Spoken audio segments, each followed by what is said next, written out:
You're listening to a tuned in, dropped out production. Thanks, y'all.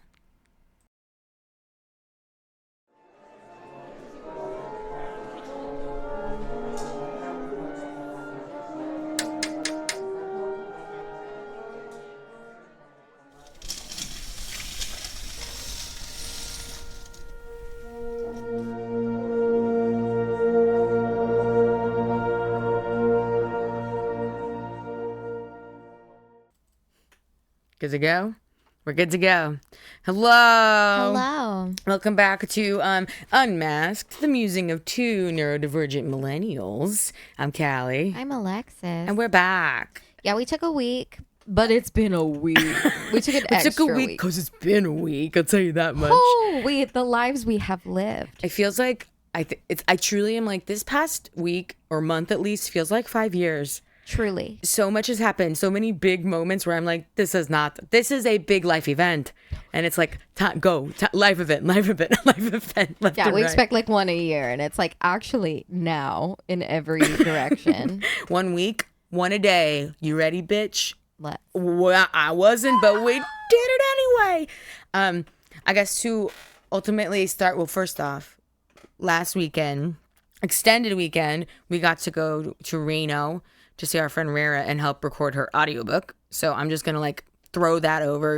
You gotta like chat about that for a moment because it's gonna be fucking great. And the book releases soon. It's like November 19th or something, like coming next month. So if you like high concept fantasy, and you love like D&D and that kind of stuff, highly recommend her book. It's gonna come out like regular book form first next month, and she's working on an audiobook that is very unique, and I'm really excited for it, and I don't really want to say anything else other than that. I was just like, I can't say too much. We can't give it away. But there we go. There you go. Yeah. We'll say that, and we'll just say that I'm fucking excited about it. I can't wait. It's really brilliant and lovely, and it was a treat to visit her and get a big peek into everything. Yeah. I guess we can kind of start with that trip. Yeah. Because that was when it all came and this to a was head. only, so we left it was exactly 1 week ago in the morning that we set out for the biggest little city in the USA. Isn't that what they call it? Reno? I'm pretty sure, yeah. I could be making that up, but I think it's in the crypt Sounds of my about brain. right. Okay. Which I had never been to Reno, but we primarily grew up in Las Vegas, and it is a small, nice Vegas suburb. Like you're driving around the suburbs of Reno, and you're like, I think I've seen this exact plaza in Summerlin. You know what I mean? No, it's just the way it's formatted. It's like a copy paste. Yeah. But then everyone, I've said that too, is like, no, it's nicer. They have seasons. I'm like, well, we still went at like the tail end of before things switched. So to me, that was just the desert, and it was just like Vegas. It was cute. I liked it, but I was Reno's like, this great. is familiar. Yeah, it's familiar. My lips got chapped immediately. So scaly skin. We said, get us back to the PNW. God, anytime I go, even going back to Vegas these days, my lips chap and my hands crack everywhere. I'm like, wow, how did I survive for so long in this? I left and my body was like, thank you. Give me moisture. My hair. And the water in general. My skin and my hair suffer in the desert. And yeah, it's true. But how did we not know? And I'm sure it was not that bad. And now we leave our like luscious Washington. Oh, spoiled. Humidity. Everything. It's great. But anyway, so we went to Reno. Yeah, and it was great. I started the trip in a bit of a rough spot. Sure did. Because something that is apparently happening to me now. Baby. I think it must be an autoimmune thing that is probably tied to my mental health and my neurodivergency, because my brain needs a lot more energy right now. So my autoimmune system is being funky. But as she does. Apparently, I am now prone to staph infections. God fucking damn it! I had a weird breakout to some deodorant like a couple months ago. And that was turned into like the first of many, because staph lives under your skin, and once it's in your body, and it found the perfect time. And I had a really, really gnarly staph infection then, which I didn't really understand was that.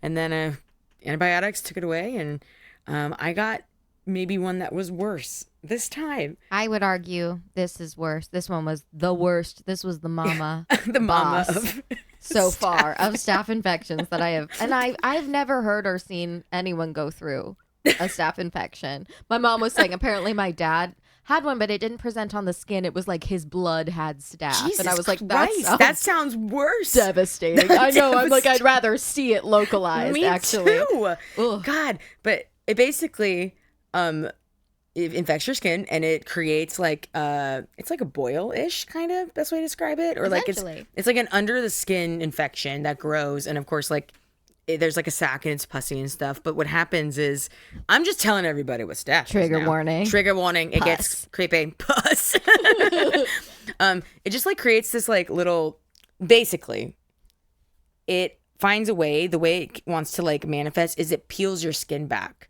So it tries to create this like opening, and it constantly peels your skin back. So like as it builds, you're just like losing this skin. I think it's really important to share with the people where this one was located for your traveling benefits. So it was on. It's still healing, but it's on like the upper part of my left leg, but like right under my buttocks, like on the side. So where I sit.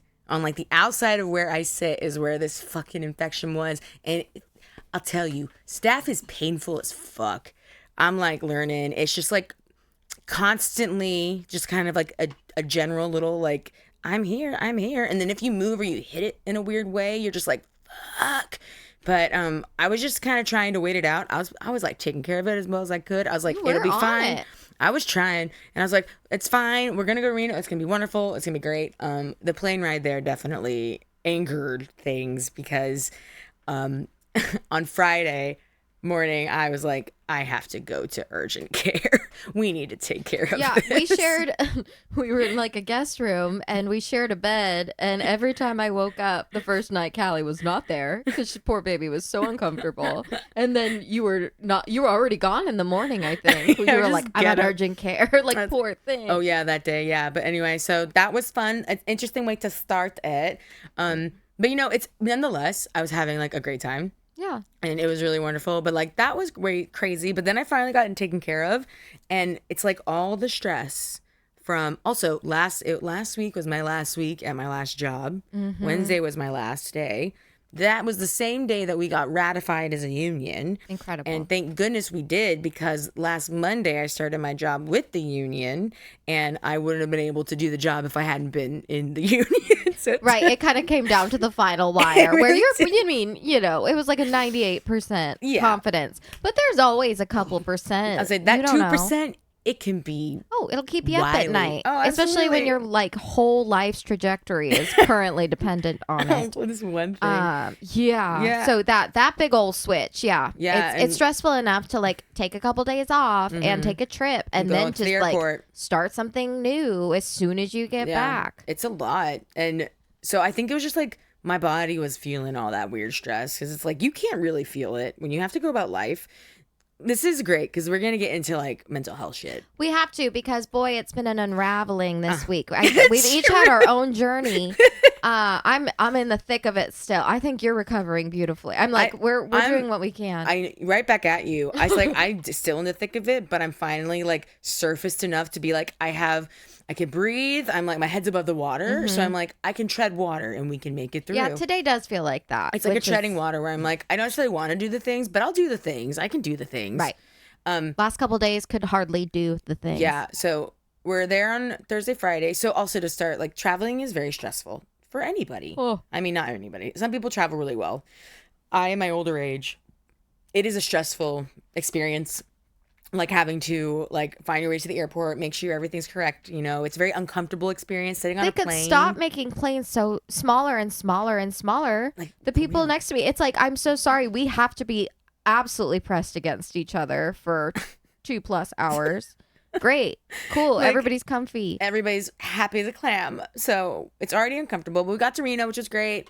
And then we had a fiasco with a rental car. We don't got to get into that. That's boring shit. I forgot about that. Yeah. That one fell off on my It was great. It's because unfortunate events. Much other crazy shit happened. That's true. We haven't even gotten to the big one. It just took forever. All I'm going to say is it took forever. So we were grumps. long. Thank goodness. basically we were stuck in line forever, and Callie went and got us a sweet treat. And then we could sustain. Yeah. And we just were chatting the entire time. I'm sure everybody around us was like, who are these girls? The whole time that we were like anywhere over the weekend, we were just gib-gabbing. And I'm like, I bet everyone around here is like, God, we took the main character energy with us. We tried. To Reno. We did. But anyway, so we got the car. Anyway, we went to a pot shop on the way. Immediately on the way to Rare's, obviously. And especially because we were both like, we're going to need some CBD at least on this trip, because we knew. Sleeping not in your own bed. It's hard. Quick turnaround. Really hard. Yeah. And if you are somebody that has neurodivergency and like has a routine, which is like incredibly important, if you have, like, I'm learning how important routine is for me. And just save my space. System. Yes. I need my scents. I need my cats. I need my bed. Like, it gets worse as you get older. I know. Not worse, but I think it clicks. You know what works. So you notice more of the discomfort when you're out of your element. So fucking real. Especially when you were able to find that rooted comfort that feels so good. And it takes a lot of work to find a routine. Yes, absolutely. And also like the routine that feels safe and a routine that you know is going to help like regulate you. So yeah, no matter what, if you're removed from that, it's always going to be tricky. I will say I am very grateful that going through all of this, we were with Rara. Me too. Like I kept just like reflecting on like that. Like that's abundance in itself, because Rara is just like one of the most, this is a high school friend that we went to school with. We've known her a long time. And if you know Rara, you love Rara. Like, she is pure magic. Yeah, she's one of the most like truly caring people I've ever met, and like loves so fully. As I told her this past trip, I was like, she doesn't see herself as a deeply romantic person. And I was like, excuse me, you are romantic in every single thing you do. She courts everyone and everything. Yeah, she and is it's like incredible. I was trying to explain her to Riley before we left. I was like, the most deeply like kind domestic person you could picture. It's also Rara. so talented. But anyway, so I was grateful though, because Rara's one of those people. It's like you just feel safe with Rara for so many reasons, and I'm like, she's been a really wonderful friend, of course. So I was like, thank God we're at Rara's, because also she has anything you could ever think of needing. Whatever tea you want, we got a million. It was like an Airbnb in there. There really was. She had little face masks everywhere next to our bedside. And man, thank you, Rara. A treat. Thank you. But so that happened. So I went and I got my little freaking staff guy drained. And crazy. Taking care of shit. Business. And then like I get home and I get a text. I think Zach texted me on Friday morning. Yeah. Yeah. Thursday night.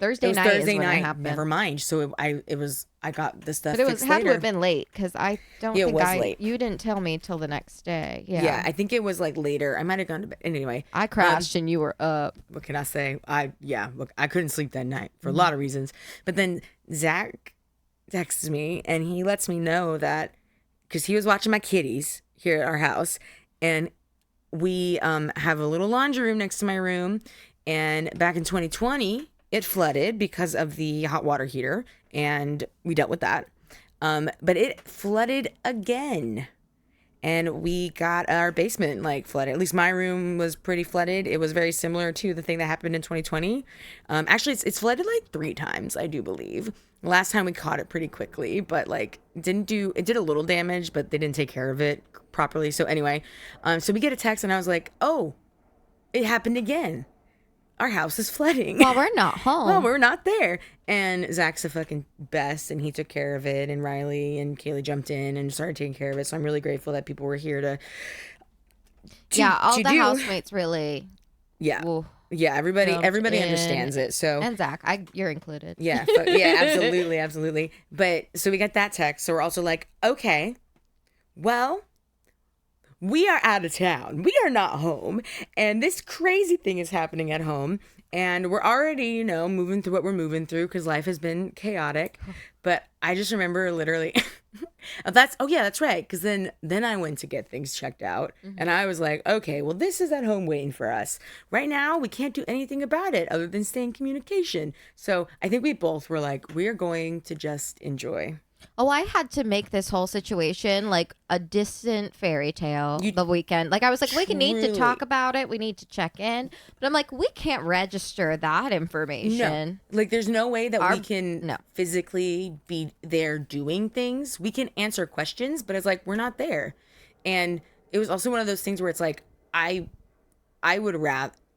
definitely would rather like compartmentalize that and be like, I want to focus on why we're here and enjoy this trip and then deal with it. And to be fair, mental health wise, we're quite skilled at, you know, and it comes in handy. Compartmentalizing is not, it's not burying it away forever. It's just going, I cannot look at this box right now. We're going to close her up neat and I'm going to put her right here. And it's a survival skill, honestly, my gosh. In so many ways. So we were doing that, but I just remember it's just all of this at once.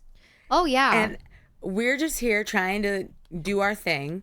And I remember, was it Friday? It must have been Friday. You were recording stuff. Yes. And I like had taken an edible. Okay. Nevada edibles are fucking insane, dude. Yes. So I frequently forget that in Nevada, like the concentration of things is much higher, like on the state regulations of everything with cannabis. Like distill it differently or something. Yes. Yeah. In Washington, it's a little. I like it in Washington. I've adjusted lovely because it's much more about the terpenes and less about the high THC content or how pure the distillate is in like a gummy. If Nevada's cranking it up, bro, the limits almost doesn't exist. I got really familiar with that before I moved here, but I forget you didn't really experience Nevada cannabis. No, Washington cannabis is mainly all I've known. But we got some gummies there because we were like, we need to have like some like CBD. Regulate. We got some like CBC, CBG. Anyway, while you were recording, I had taken a couple gummies and like everything hit me at once. Because you force crashed your nervous system. Right. You did a little force quit. Yeah, and I was like, we needed it. We needed to calm our nervous system down. We were really regulating, doing our best, but like, who Nelly, and like my body moved through some crazy shit. But I think I said this, but obviously we're gonna say it again. I do remember though, even though we started moving through some stuff, and even though like those gummies hit really hard, and sometimes you get a little too high, and it's hard to sometimes regulate yourself through being a little too high. True. And when you are already like stressed and heightened, it can be extra crazy. But I'm very proud of myself because I was able to like step like back from the experience and truly just recognize that it's like you are just moving through all of the like big emotional stress that is around you that you just haven't been able to feel. The big crash. Yeah, it felt correct. I literally the big crash it's a lot, but it's always welcome because the other side is lighter. Dude, it's relief, and it can be rough as hell. I remember I called Zach at one point because I was like, I just need no voice to like ground me, and also because it's Zach, but it was just like that big moment where I was able though to step back and be like, I'm not, instead of getting caught up in like the spiral of it in like a mental way where you like following those like really negative like thought patterns, which is like very much what happens like when your mental health is triggered. Like when your body crashes, if your nervous system crashes, like your mental health can go with it a lot of the time. You know what I mean? Well, usually most of the time, but I feel like especially in the healing journey that I'm on, I was able to separate the two and like be mentally and like cognitively aware that that's what was happening.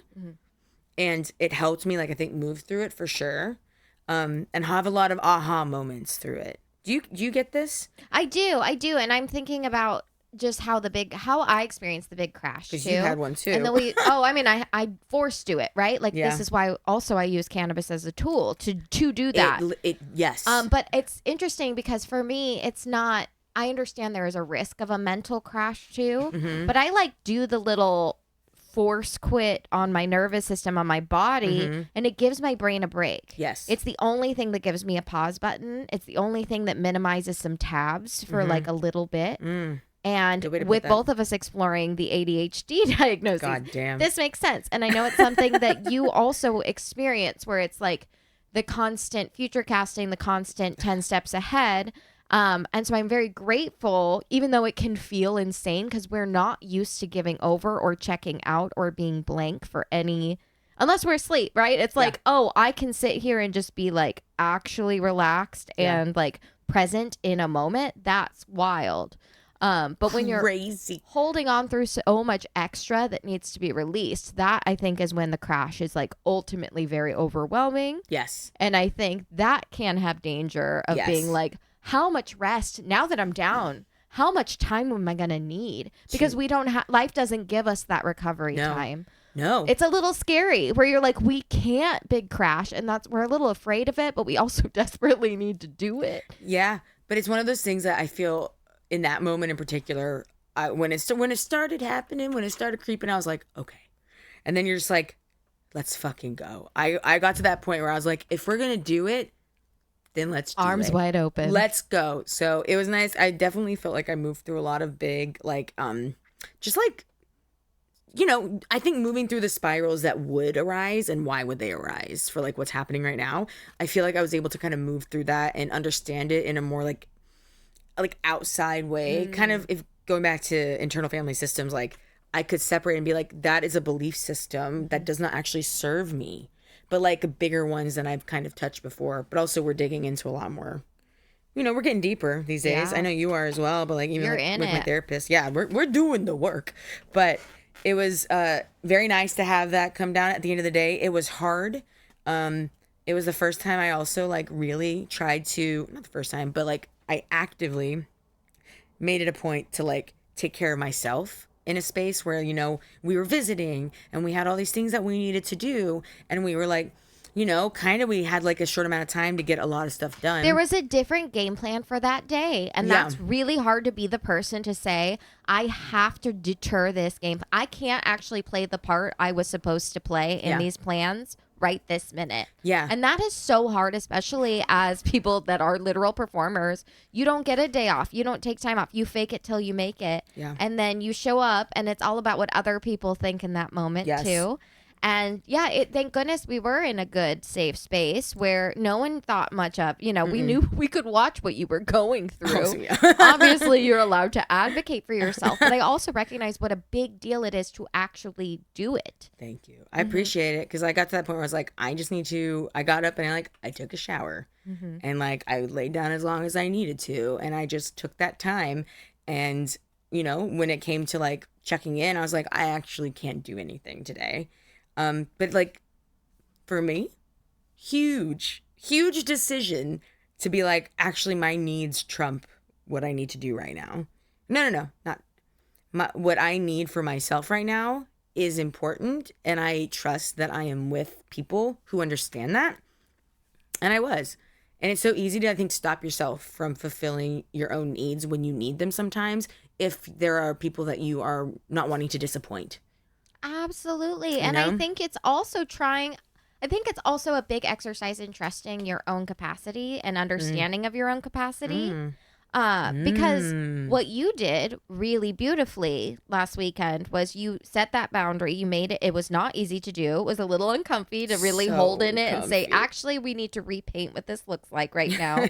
But you said, if you give me this and I get this ABC, I can turn up and I can really deliver and we can catch up on my terms. Absolutely. And that's, I think, an art form you and I both have been working on. It's, yes. You know, yes, and really, like, I'm going to say yes to myself and do what I need and advocate. And I also know I have to continue to perform and like do these things. Right. I can't shut off. I can't say no and hide because that's another thing. I think it's really hard when you unmask. It's really, we're getting into, what is it? The defiance of it all, right? Where you're like, and I've watched some really incredible content lately that has been coming my way just in the neurodivergent sphere and like unpacking it. It's so multi-layered. When I just like, I went down like 3 rabbit holes in one sentence. Dude, no, but but it's like that, like where you literally can like, when you unmask, You can literally lose skills, or you literally are just like, no, I don't want to do that because I only did that masked a certain way, and it actually makes me really uncomfortable. And these things. Yeah, and it's like I actually can't do it that way anymore because that's a dangerous place for me to go for my mental health as well. But our bodies don't really know the difference with the compromise or like the things that are healthy that we have to keep doing. Our bodies, when through this work, start to go, no, I don't want to, like a lot stronger to things. I think that's really important for us to talk about. Yes. And that's definitely something I've been experiencing this week where I'm like, my body is taking over with the nervous system signals saying, I am unhappy with you. We don't like this. We're more sensitive to this. We've been through this and we've been hurt these ways. And we don't want it anymore. We're just not doing it. And my body goes, you're going to throw up. You're going to pee your pants every 5 minutes if you don't run away, literally physically run away. And I'm like, what is going on? I'm trying to work with my freaking, my therapist, my acupuncturist, my MD. I'm like, what? I know it's psychological, but it is so extreme. And I've honestly always had this, like I've always worked on this level, but I've never been so self-aware. Right. So I think it's like more monstrous that I'm not compartmentalizing like my brain and my process and my healing from what my body's doing. And it's a lot of like parenting something that's being really defiant and making me like, it's pulling everything it's got to be cruel. And I'm like, no, we still have to figure it out. Yep. But all of that is to share my experience and connect to what you have been going through this week too. And I've watched you just exemplify that middle ground of like, logically, I am emotionally taking care of myself. I am trying to take care of my body, but my body is fighting back because we're stressed. Life is very stressful. It is so stressful right now. And it's wild because it started in like such a like good thing. Like last weekend was such a great thing. Yeah. It was so needed. It was beautiful. And it's so wild to be like in a situation that is so positive, but having your body react negatively because of the trauma or because of the fact that you have unmasked. And it's the Pandora's box of it all. It's like once you open it, you can't get it closed again. And suddenly, like some things, like you're saying, they're harder than they used to be. And you might also like be surprised by what's harder. I've been shocked as I've learned this, being like, why is this so hard for me to do? Well, we've been talking so much about our learning styles. Yes, and I think in different jobs, and both of us recently job switching and really still very much trying to figure out where to put what skills to the test and be consistent, and working within these public environments and in these different industries where we're like, I'm sorry. Why are we moving so fast? Why are there no visual aids? Why is nothing written? Like, why do we not have a schedule? Like, not inclusive to different kinds of learners or different pacing. And it's like, wait, okay, I struggled, I'll speak for myself, very heavily with that in school, always. And that was the worst of my anxiety. But is it showing up in these spaces where we all still have to take the standardized test? We're not all built to do that way. Like, is that all these different settings were just the wrong shape trying to go in the wrong hole? I don't know. No, I know what you mean. Because I started my new job on Monday with the union, which is sick. But it's very interesting. I know what you mean. Because like the learning style, I mean, it's like at the academy. So it's like we are learning, but it's also very unique. But I can see like they're like rattling off like numbers and stuff and phone numbers and like all this stuff. And I'm trying to like keep track. And my brain like cannot comprehend it as quick as they're going. And I like, there's no like repetition. And I'm learning that I have a hard time like catching up because it takes me a minute to like register sometimes, just if it's just being told to me. And I was looking around. I'm like, whoa. I was like, is this really quick? Is this like a lot or is it just me?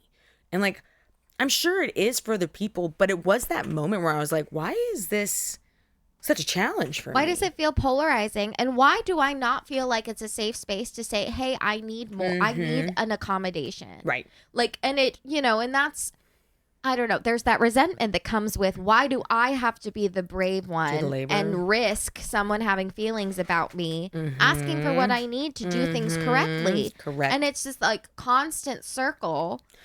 And then that can lead to shame. That's like can lead to such a shame spiral.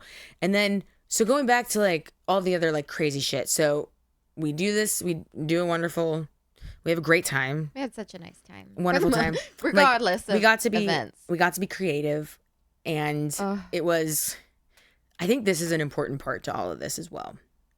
We both were reflecting on the way home how getting to do something creative that was fun on our terms, and also that like we can do. It was one, it felt amazing, but it almost like had the like opposite effect of like I was suddenly like, it's so unfair that we can't do this. I was angry. I literally had such a tude all Sunday, all the way home. I mean, I was tired. We left at 4 a.m. So it was a lot. I am a nightmare like before 10 a.m. We all know this. But I've been unpacking it all week, and I think that's a big part of my nervous system freaking the fuck out. Yeah. It's that I laid this to rest. It's been in a box, and we did a little bit of creativity, a little bit of acting, and there was something euphoric is the word you used, and I think that's appropriate. Yes. There was something euphoric about going, oh, I've still got this, and I'm still excited when I'm doing it. And then to leave and go back to not doing this or not even knowing how to direct what next opportunity I can do this in was so heartbreaking in its own way for both of us. Was. The come down is really hard. Dude, you talk about post-show blues. This was just like just day blues. It's really, it's quite something, especially when you have made peace. Like you say, like you've tucked it away. It's been years. Yeah. And like it's been longer for you than it has for me, for sure. But I can still sit and understand like the weight of making the choice and like radically accepting that it's like that is not right now. It's like that version. It's like that has to just be put to the side. It's like it's there, right? It's one of our belief systems. It's one of our like so parts much of the us, foundation of who we are. Yeah, absolutely. But it's like sometimes you are like, I can't, that's not right now. And then when it's kind of like, it's like we got to like, we took it and we peeked inside the box, but the box can't stay closed now. No, the box is open. It's open. But I think too, it was a big aha moment for us both to go, this felt really good, and it looked very different from what we intentionally stepped away from. What is the next thing that feels really good where I can still do this? And that is not a direct answer. I mean, it's exciting to have that, the juice is flowing. Yes. But then it's really hard when we're already feeling really frustrated that like healing is taking up so much time and energy on top of adulting, and then like being able to keep up financially, which is everyone's situation right now. Like the stress level of everything, and then also being like, and I desperately need to create. But there's no money in that. I need time. I need energy. And I have to pay my bills. Yeah. And then you go to a job where you have to regulate yourself all day long because like, especially if you're having a fucking insane week like we are. And so it's just, that's when like the loop can start. It's just that like, I've noticed when there's something else that I want to be doing and I know that it's like, it's there. It's so hard to want to do the hard things. Again, with the ADHD, I've been clocking myself all week. Like, I can do anything. I can do more than I've ever done in the next hour, but it's not this. Like, I am so motivated to get the fuck out of here and do everything else I can imagine. And that is so difficult because it's like, I have to channel my energy into this thing. I don't have a choice. And then by the time I put the energy there, I don't have the energy anymore to go do the things I was motivated to do. Exactly. And that's when it can become like a grind. And that's when you can feel like you're in this rut. And I feel it feels soulless. It does. To go through the motions and not have it rooted creatively in what you want to be producing. Especially if you're a creative person and you come from that world. And then like when you have like trauma and you're healing, like you have to be able to prioritize yourself. And that does mean doing the hard thing and then just resting. because I get that way at the end of like long days. Like sometimes I don't have energy to do anything except like play a game, which is great. It's also creative, but you can have a list of projects that you want to do. I have to bed rot a certain amount of hours a week. Yeah. And that is sometimes like corpse style, can't even watch TV. Just gotta stare blankly. Just gotta like exist in space. And you're like, am I asleep? Feeling uncomfortable. I'm not. You're just like, I just gotta be here. No, you have to like, it is so overstimulating to participate in society alone. Yeah. And then to crave all of these other outlets that require energy, and it's the energy we want for those outlets. I'm just and those are so like, frustrating. It's so frustrating because also you talk about like it's already hard to exist in fucking society, but like if we're gonna and like that's the kind of thing I want to have to exist in. Mm-hmm. It is. So it was one of those things where it was incredible and it like relit a little fire. There's fire moving. And we are Leo rising. And and I feel like it's all pushed us. Then coupled with the flood and us like coming home to having to like now be like, okay, so what's gonna happen? And we finally had plumbers come out because our property management team waited for like fucking 4 days. Yeah, in Washington State where things are moist. So think about a flood and repercussions, and we're just still in the middle of it. So that's still up in the air. But I personally is at a point because I know in 2020 it was like this, and in 2020 they had to completely gut my room and like cut into the walls and stuff. So I know that this means displacement for me.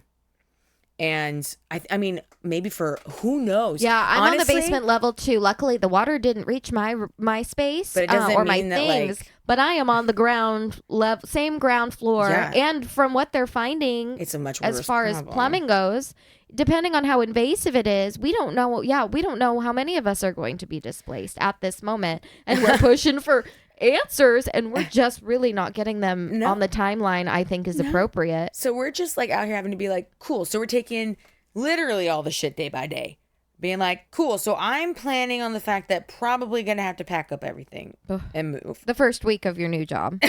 Cool. Cool. Also a job that I'm very excited about, but I will say is rooted in a very intense experience for me. So I do also have to actively kind of regulate and be aware of myself in that job. So I'm like, and you've been doing such a good job prepping for literally weeks. Like I can only focus on this because I know this is my come up, and like everything else happened at the same time naturally. The universe went, you bet. Like you want change? Fucking bet. So it's just so much, and like the unknown is really hard to sit in when you are a neurodivergent person. Into the unknown. And it's one of those things where, I feel like the last 2 days have been really hard. I know the last 2 were really fucking hard for you. I mean, my body just literally said, you are so sick. Yesterday, I came home to you and Callie. I'm in tears. I'm like, I'm going to send myself to the ER at this point. Like, what is going on? Because it was the spiciest spirals that had me what happens to me is I just throw up. I throw up on the hour, and I could not. And then when I lose enough liquid, on the hour. And the thing is, I came home and I like tried. I did a reset, and I decided Riley is very sweet, and he was like, "Should I come over?" And I decided yes, I could use that comfort. And he was like, "Well, what if you're really sick?" And I was like, "I wish." I was like, my frustration is that this only happens when I'm so triggered and stressed and I'm in an environment where I can't go use all my tools, that it gets horrible and I like spiral out, and then the recovery gets worse the worse it is there. Yeah. So I still don't feel great, but I'm like, I am usually fine by later in the evening once I'm home back and when things are on my terms. Yes. And I'm like, okay, well, we have to work. We have to do things. But yeah, it literally, sometimes your brain and your body just won't allow you to. Yeah. And the rapid thought process and, and I've had lots of little things, nothing compared to like your staph infection. But still a lot of shit, dude. Your got nervous a car system's on fire. and learned to drive it, and then it broke down, and now I have like another car that are all like sweet angel kindness of people just trying to help me. And I went to register it and they were like, you're missing this signature this week. And that like sent me into such a spiral. Because everything's like, already spicy. It's so silly, but all these so little tiny things are, you know, it does feel so heightened right now. So I do want to say for you, that was crazy. We've been processing a lot. So we went through a lot of really that big thing with our narcissist roommate last year. That was really fucking hard. Around this time. So like your body remembers. Oh, but she keeps score. Oh yeah. But I remember we were talking about like, you have a lot of big things that you're also moving through. So it's like, I have like physical shit. Yeah. Obviously like sucks. Also I'm like, could kill me, but we're doing it. Could kill me. I know. I told my sweet mother that it was staph infection. She was like, sepsis. I'm like, yeah, that can happen. Yeah, we're aware. And it's like I'm like, trust me, I do not like telling it to people because it feels crazy and like it's not your fault. No, but it's like crazy anyway. So like wild shit. But I feel like you're moving through a lot of big like when you talk about trauma lives in the body, and I think we've talked about how like sometimes. So when you're healing, and especially if it's a specific wound, in order to feel the grief, in order to feel the joy, you have to feel the grief. And when you do start feeling that joy and like these good things start happening to you, until you get to a certain point in like your healing journey and creating a new neural pathway, the joy is still going to feel bad because your body's interpreting it as a negative.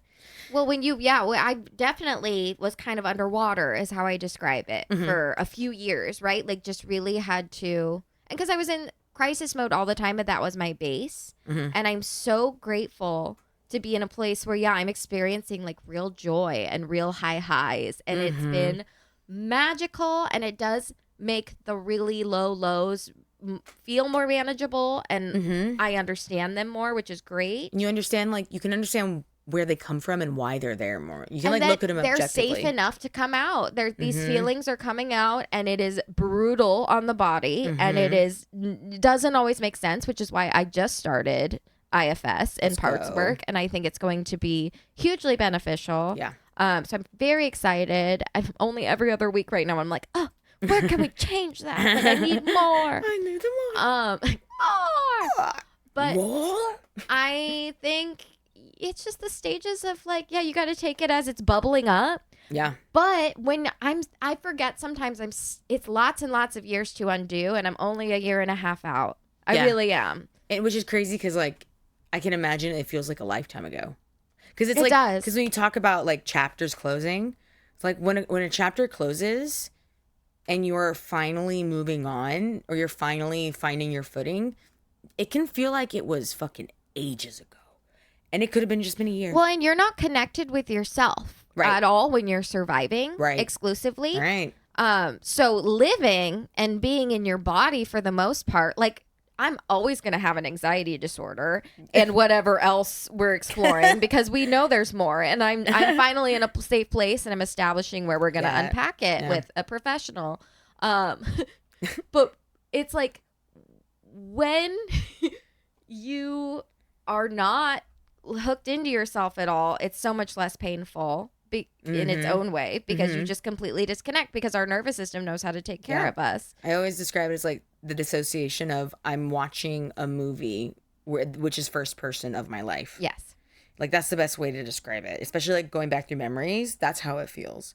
So, but then when you are finally at a place like you feel where you feel safe enough to access that, like shit comes up. You're going to have stuff. Old shit where you're like, I had no idea that was in there. And it's so impactful. And I forgot it happened. Did I forget? No. My body literally, my brain said, you can't. It's not safe. We can't We have remember really this bad right now. feelings about that. And then our freaking hypothalamus, a part of our brain, is working overtime, and it's pumping stress hormones into our bodies, and it's trying to translate. And when you are heightened or in crisis mode or in fight or flight or just generally have neurodivergence that makes you feel like that all the way or both, which was, was what was going on here, then of course you're getting physically ill. Yeah. Like, of course, like it literally is science. So it makes sense. Yeah. Your nervous system cannot do its job because it has to focus on your brain. And like, and the only way to like heal this kind of shit is to consciously do it, which means you have to be able to move through it with this like subjective like view where you can sit back and be like, these are the feelings I'm having. This is why. But then once you can recognize why, then you just have to give into it. And that's the really hard thing. It's the emotional regulation of it all. Yeah. Because you can intellectualize emotional processing. Yeah. But you have to be able to intellectualize it first to understand like what's happening. And then be brave enough to feel it. And that is what. Because some people only intellectualize. Yes. And then we're not actually moving through the grief. You have to do both, which is such a big ask. Especially because it's going to be physically taxing no matter what. And that's one of the reasons I love cannabis.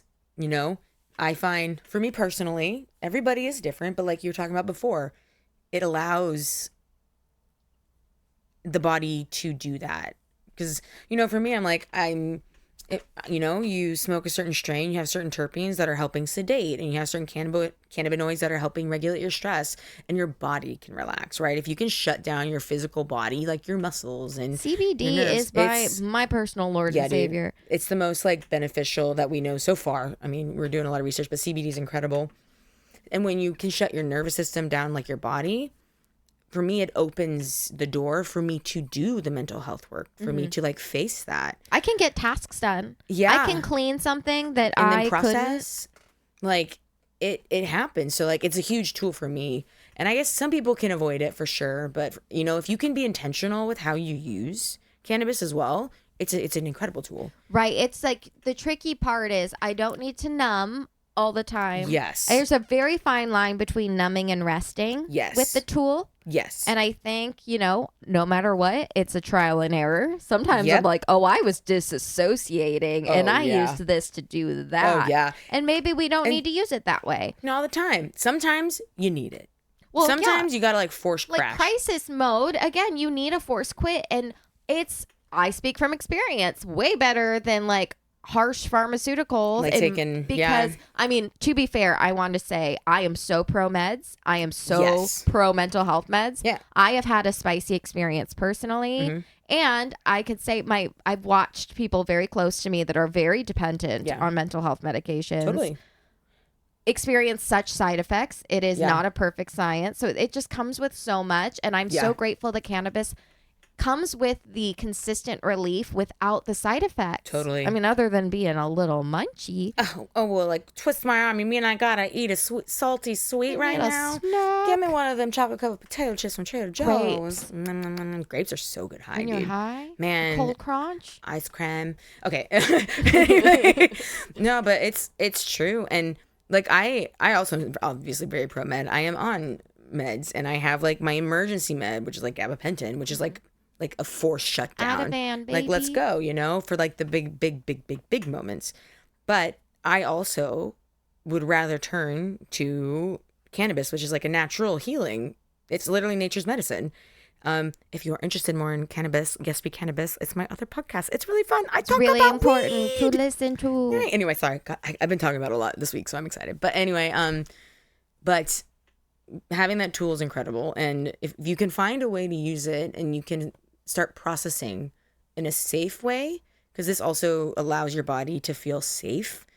And then if you also have incredible relationships and like partners, as we both do, who help make us feel safe. They just make us feel safe. They help regulate us, which is, you know, it helps us learn how, you know, it's like, oh, this worked, or this, you know, talking through it like this actually completely reframed something for me. Yeah.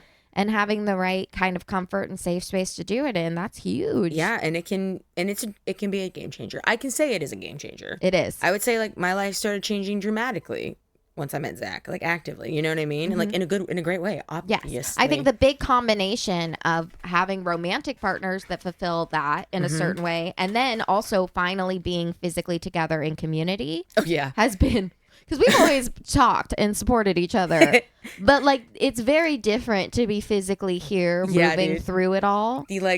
It's the universe always brings us together through like big really big life shifts, I find. That's true. It truly has. The way we've ebbed and flowed with location is wild. Yeah, because we've lived at least near each other multiple times in our life. Yes. And like when we were in LA, we got to hang out all the time. It was the best. Yeah, and now we're here, and which is the best, the extra best, because we're out here rooting, finding a home, and I think that for me personally, and maybe for you, based on what I have just like unpacked with you, finding a sense of home, like in a place that is all yours, where you are building it. And then you get to find a community that you get to build with. It's a different kind of experience. And I know we've said that, but I'm grateful to be having it with you. I'm so grateful. No, it is. It's a very specific time in our lives. Mm-hmm. I think the natural progression with the healing and the hard work we've done to land here. I have to give that credit that we worked our asses off to be here. I do not register how hard. Neither. Like sometimes I have to sit back and be like, oh, I've been going for a long time. Like we've been grinding. We are scrappy doodads. Scrappy doos, man, which is a great skill in many ways. But when you have lived scrappy for a long time, paired with like your neurodivergency or masking and just like burnout, it's so tricky. But it makes sense that the universe brought us together now as we unpack all this. Because it is truly like when you feel seen and validated by somebody who knows you very well, it gives such permission to like move on from something, or it gives permission to be like you're right and see it. I'm so grateful always for your like firsthand feedback too on like very new things, and especially while we're like very much rewiring new neural pathways or experiencing new things in new structures, to affirm and be like, well, of course you feel this way because this happened and our history is so deep, and it doesn't take a lot of like lore dumping, which we usually have to do, which is fine. I'm open to do it, and I kind of love it, like making new friendships and like creating new community. And you're like, we're gonna need some sessions for me to catch you up. It's like, would you like to come over? We'll smoke you out, and we'll have snacks. But it's gonna be a day and a night. We might cry. Oh, I hope we cry. No, but it's we gotta cry. But no, it's a different kind of experience and healing, and obviously grateful, and also like don't know, without this community I have now, I'm like right now would feel impossible. It would feel completely impossible, and in some ways it does, because just of the scale. So kind of to bring it all back to this flood, like we're at that point where we're just in a limbo land figuring out what's next. And I'm not going to say probably anymore. It's like definitely going to be displaced and definitely going to have to move, because I made the decision. I'm like, if I'm going to be displaced one more time from here, like Zach and I already had plans on like what our next steps wanted to be. And I was like, that's what I wanted it to be. So it's like, okay, if I'm going to be displaced, we have to start thinking about that shit. And it's been a lot. And we're, thinking about like where to move. And like right now it's down to Olympia. One, it's more affordable, and two, like with this job as well, I'm trying to also set my intentions and manifestations for what I want this job to be, which is to get into litigation for cannabis. And but in order to do that, I have to be near the capital, right, which is in Olympia. So it is that thing of, it's like, okay, well, the universe is saying, you want this shit, here you go.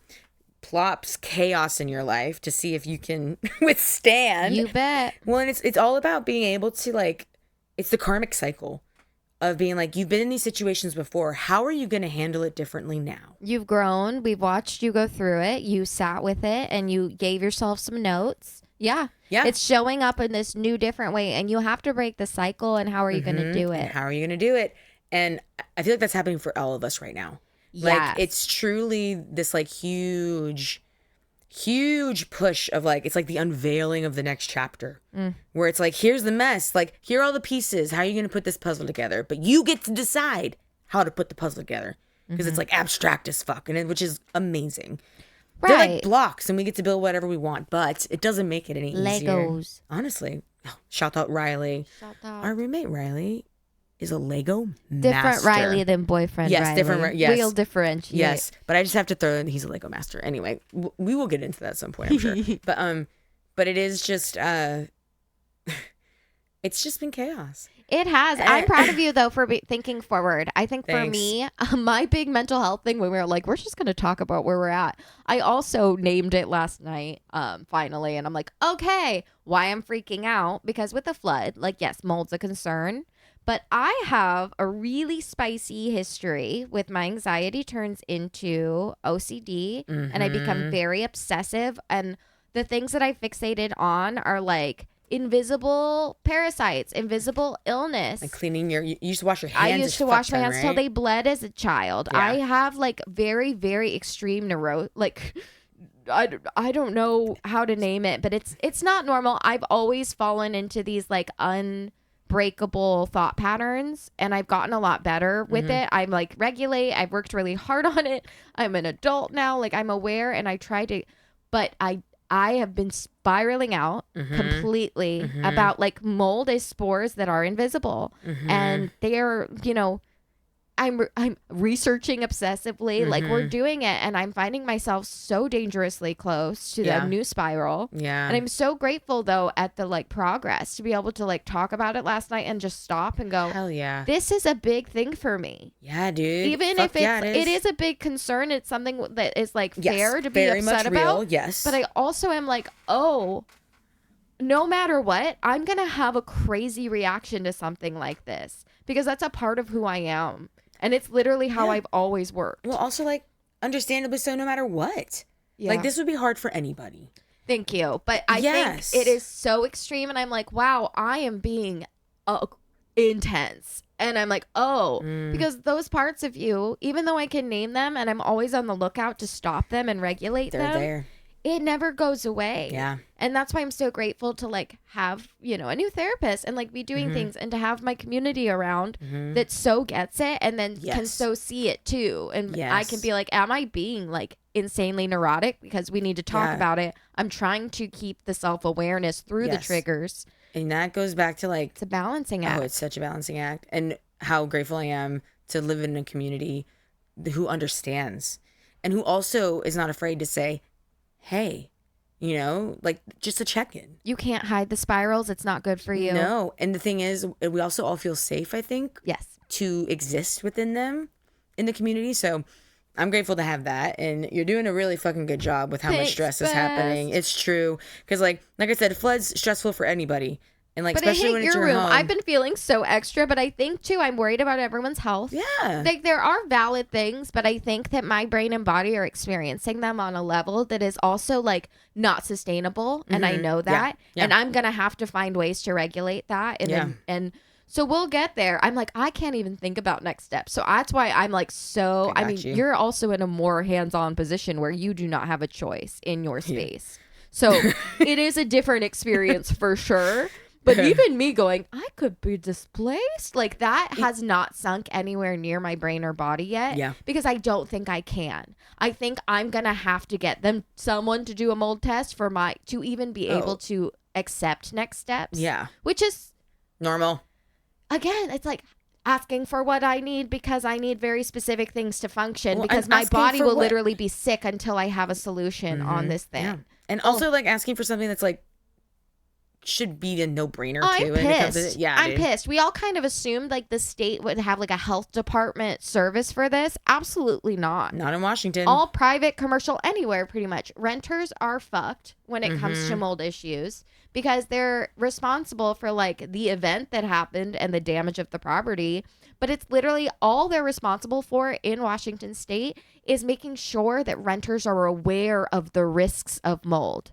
Like they have no responsibility to it. It's insane. Even though mold stuff is usually under homeowners insurance and it's not under renters insurance. That's fucking insane. So it's just like a classist issue, honestly. Yes, it is. Dude, thanks for bringing that to my attention. Sorry, I've been spicy about it because I've been learning a lot and I'm reading all these cases where it's like, yeah, people only really win on this if they're like really sick and can prove it from the mold with the renter. And that if you can prove that it was an event that was their fault. And I'm like, this sounds like a lot of hearsay and a lot of like risk to get sick for something that could be very simple. It doesn't, I don't think it would cost a lot to just for them to send someone out. But for me to realize I can't just call someone myself because I don't want to accept the financial or like don't have the funds for something like that. Right. That's absurd. Dude. Yeah. It's all just fucked. It's our health and our agency. And it really, really fucking highlights. And I mean, and I'm doing like union shit right now. Like I'm out there. We're going to grocery stores and we're chatting with like union workers because they have a contract that's going to be up for bargaining soon. But it really highlights like the issues that are happening out there right now and how little the powers that be care about people. Like property management. Like it's very clear that like they're just here to get the rent. And they'll fix the problem when it arises, but they don't want to fix it too much, which is dumb because then shit like what just happened. Yeah, they Band-Aid it. Yeah, they Band-Aid it. And then we have to be the ones to deal with the consequences over and over again. Or like the fact that like places have to unionize and yet the companies still find anything they can do to like circumvent it. To bust. Yeah. So like it's just... And like listening to these people's stories, you're just like, this is insane. And we're being pushed to new limits that we shouldn't be everywhere. Injustice everywhere. And also getting back to the freaking neurodivergencies of it all. If you are somebody who is on that scale, it is very possible that you have a deep sense of justice. And when things are not just, when they have such an obvious reason why and an obvious solution, like, it drives me fucking bonkers, dude. Oh, and that festers, right? It's very distracting. And I think it's because typically we're highly sensitive people. We're a little more empathetic. So when you're tapped really into the unfair experience, like, it's one thing to do it to me. It's another thing to do it to someone next to me. Dude. And don't even talk about someone I know and care about. For like, real. I'm so distracted and so spicy about it. Yeah. But it's just caring. It's just that we literally have to function in a society where they tried to breathe that out. Like they really literally do. We are literally molded to be little cogs in the machine and whatever. And NPCs, accept our lot. Callie says. Yes. Accept our lot. And it's one of those things, it's like, who decided how we all needed to live our life? I mean, the machine. But it is quite something when you also just reckoning with that. Reckoning with the fact that we have been put in a position where, like, everybody's struggling. Yes, and we feel it. We feel the bow about to break with everyone we meet. Everybody. Especially customer service. You and I have both worked it within. And you work in healthcare, which is a very unique thing in this time. And, like, now I'm working union shit, and I'm talking to people that work, like, 3 fucking jobs. Well, and then someone the other day, we made an appointment, and they were like, oh, that's the day after the election. And I went, oh. Like, I was like, oh, because I can feel we're getting the tension start to go up the little roller coaster drop. It's pretty wily out there.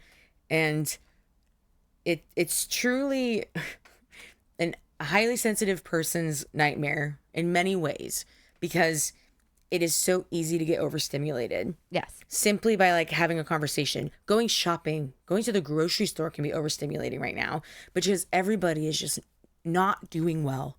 And even if they're not palpable, like not like saying it, like the energy's there, we can feel it. I can read it in 2 seconds. And then unfortunately, a big part of the work, my work lately, my sweet previous acupuncturist, she was like, oh, you're highly sensitive and you're taking in so much energy from other people and you have no way to ground it down or get rid of it. So of course you're nauseous all the time. Of course, she's like, your body's physically trying to get rid of energy that you're taking in. And I'm like, okay, so what do I do? And she's like, you have to have a little shield. You have to have a little bubble. Yeah, dude. You have to learn how to turn it on and off because it is, a gift. It's truly protecting your energy. But it will completely ruin you. It will take you down if you absorb like a little sponge too much negativity or too many people on edge. And especially if you're giving your energy and absorbing negative, like that's when shit like last year happens. You know what I mean? Lord. So it's truly just it's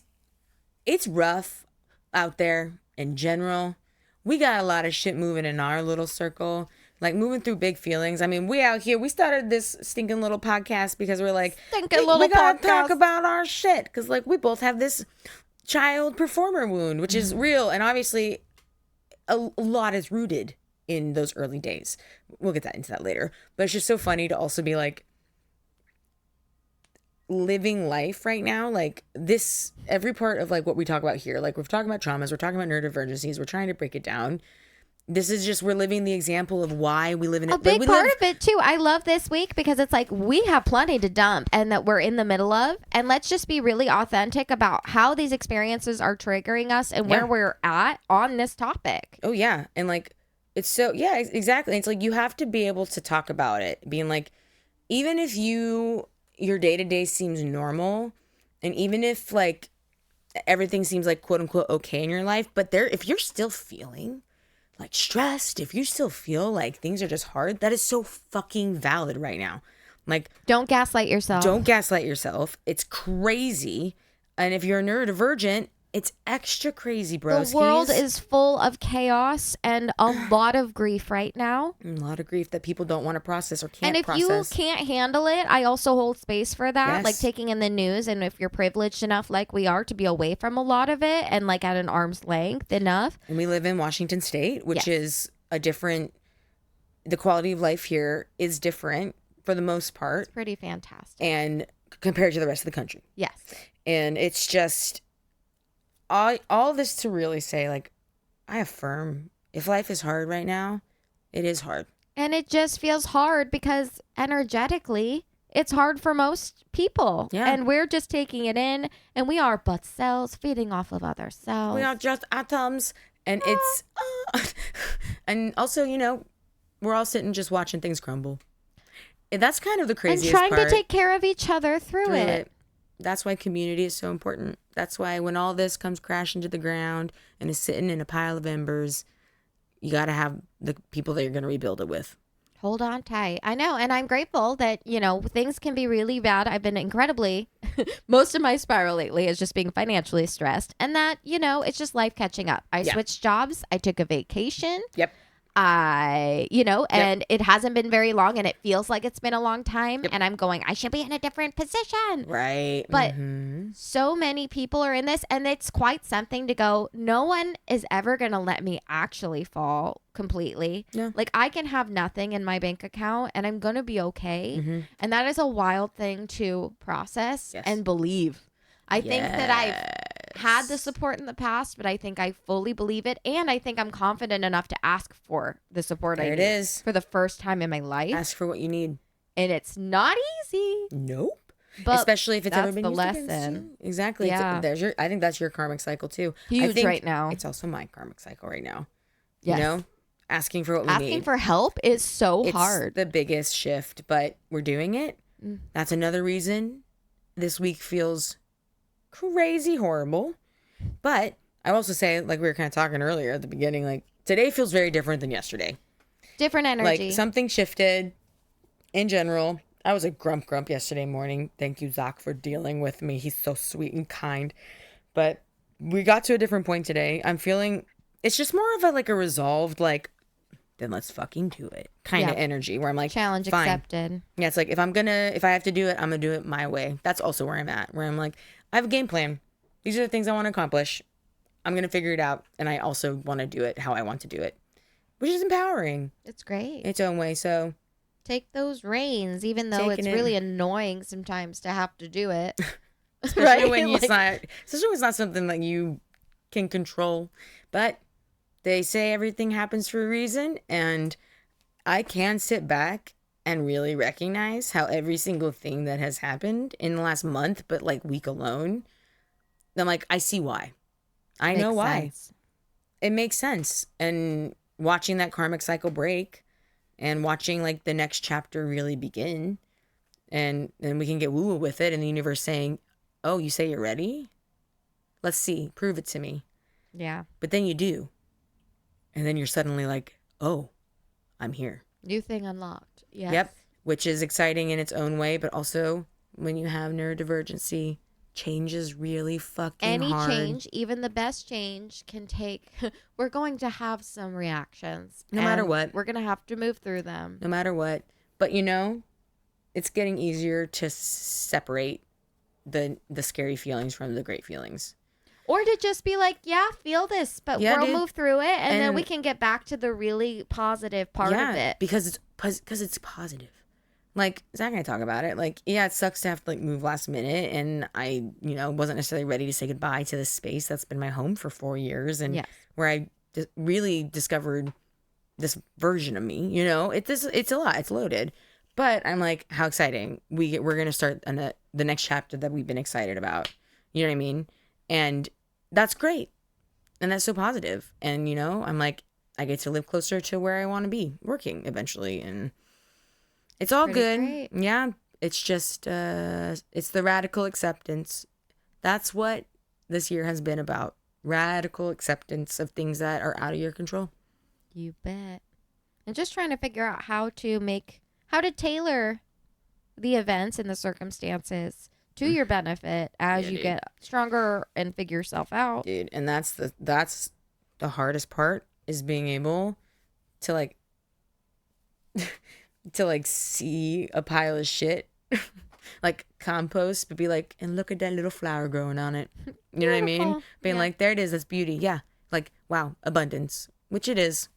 You can always find it, but it's also okay to be really fucking mad sometimes. I mean, inevitably, I've never been angrier Me neither. as I have been through this unpacking. My poor mother got me screaming at her. Oh, no. Yeah, well, but life makes you do that. That's where my mom taught me to scream when things happen, because you just get it out. Like, it is something that is not fair, and you have to confirm that before you can even move forward and mop it up, Yeah.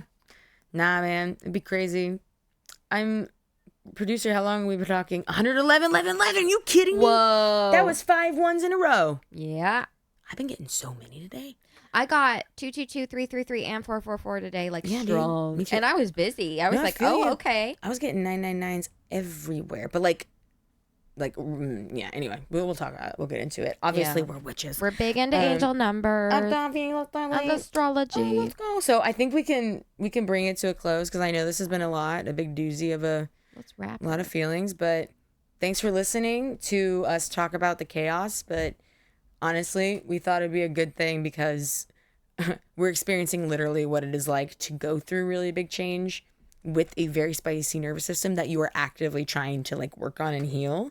So already you're open and you're here's my fresh wound. I'm trying to heal it, but you could slap it and it's gonna break open again. You have a fresh wound. Literally. Oh shit! It's just a flesh wound. It's not a flesh wound. It's crazy. I just made it gross. I was being silly. Oh no, but it's crazy. I literally had gauze and these things, and I had to change the gauze. I was like, I'm a soldier on the battlefield. You really have been. Literally. I mean, you have been a warrior princess. Thank you. Soy milk latte much. I'm a princess warrior. I am Freya. Whoa. The goddess, yeah. Whoa. She pretty cool. She was known to, on the battlefield, take fallen soldiers and escort them to the halls of Odin, I do believe. Odin, does that sound about right? You're the pro. Oh. I'm we look to you for the knowledge. But that also might be a D&D thing. I don't know. But anyway. Look her up. Cool. Well. Man. And then just hang in there, y'all. Because we feel it. And we know this is, I like this because I was thinking about our podcast. To me feels like when I just want to hear someone's life story in the car on the way to work, or I just want to take something in and be I get it. Same. And I hope that's what this is providing. I get that. I hope so. And if you like it, fucking awesome. Thanks, man. If you don't, that's okay too. Also awesome. Live your life. I wish you well. Yeah, go watch. Find your content. Find your bliss, baby. Find it. There's content for everybody out there. True. Quite literally. So much content. So we love you. Take a mental health day if you need it. Have a treat. Kiss your cat. And we'll talk to you soon. Smoke it up if you do. Yeah, have some CBD for the homie. Dude, it could change your life. Okay, bye. Bye.